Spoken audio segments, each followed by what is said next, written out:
Magandang umaga sa inyong lahat. Wala hindi po ako vlogger. Hindi rin po ako ah, content creator. Gusto ko lang i-share yung nararamdaman ko.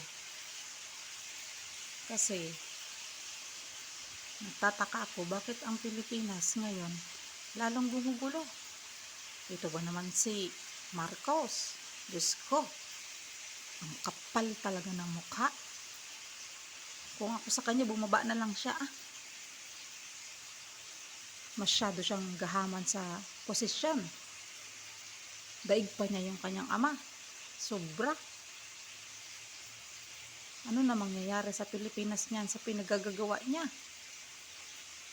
Sinabihan ko na nga yung nanay ko noon, huwag niyang iboto yung Marcos na yan. Kasi nga daw, si Marcos nangako ng 20 pesos na bigas. Ala ngayon, nakakabili nga ng 20 pesos ang nanay ko. Kaso idulugaw naman. Sos. Kaya yung nanay ko, hanggang ngayon umaasa sa 20 pesos na bigas. Sabi ko sa kanya, wag na siyang umasa. Kaya wala kang aasahan sa presidente na yan Masyadong gahaman. Pati yung kapitbahay ko nga ditong incheck. Hindi ako kinakausap niyaan. Sabi ba naman niya sa akin, Ining, why the president have warrant of arrest? Abay, sabi ko sa kanya paano ba naman ang aming Pangulo sobrang gahaman sa kanyang posisyon. Gusto niyang mabusog ang kanilang mga bulsa. Diyos ko, ang kakapal ng mga mukha. Mga walang dignidad. Sobrang kapal ng mukha. Lalo na yung isang buhaya dyan sa Malacanang. Ang laki-laki ng tiyan. Diyos ko, halos di na makalakad sa kalakihan ng tiyan. Punong-puno yata ng barya ang kanyang tiyan Sos Maria Josep. Nakakasama ng loob ang ginawa nila kay Tatay Digong. Kay Tatay Digong, lahat ng Pilipino nakaranas ng talagang serbisyo niya na napakaganda. Kaya yan yung Marcos na yan, hindi makatikim ng pagmamahal. Yung mga magmamahal sa kanya mga bangag din. Kaya hindi nila nakikita ang tunay na tao. Kung anong ugali ang meron yung buisit na yan. Diyos ko. Makarma ka talaga.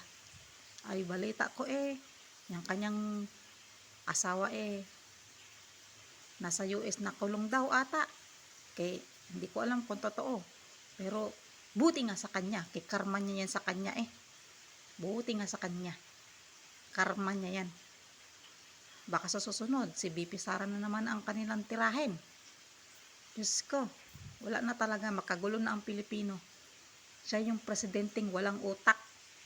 Pero inyo, magbubutuhan, pinadakip niya si dating President Rodrigo Duterte.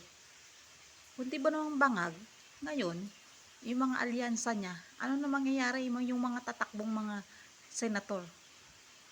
Ni isa wala akong narinig ng mga komento nila kay mga nanahimik sila. Biruin nyo, pag sila nangangampanya, ang sigaw ultimo mga bata, Duterte. Sige nga, anong maramdaman nila? Ultimong bata, mahal ang presidente. Tapos sabihin nilang kriminal, mga buisit. Sila ang mga kriminal. Yung pondo ng Pilipinas, kanya-kanya silang bulsa. Mga buisit sila, mga mukhang pera silang lahat. Nakakasira sila ng araw. Mga Pilipino, pinaiyak ninyo. Tingnan natin sa susunod, kayo ang iiyak, mga nganga kayo. Dahil ang tunay na may-ari ng Pilipinas ay ang mga mamayang Pilipino. Kayo mga sahuran lang, dapat magtrabaho kayo ng matino. Kawawa ang Pilipinas sa ginagawa ninyo.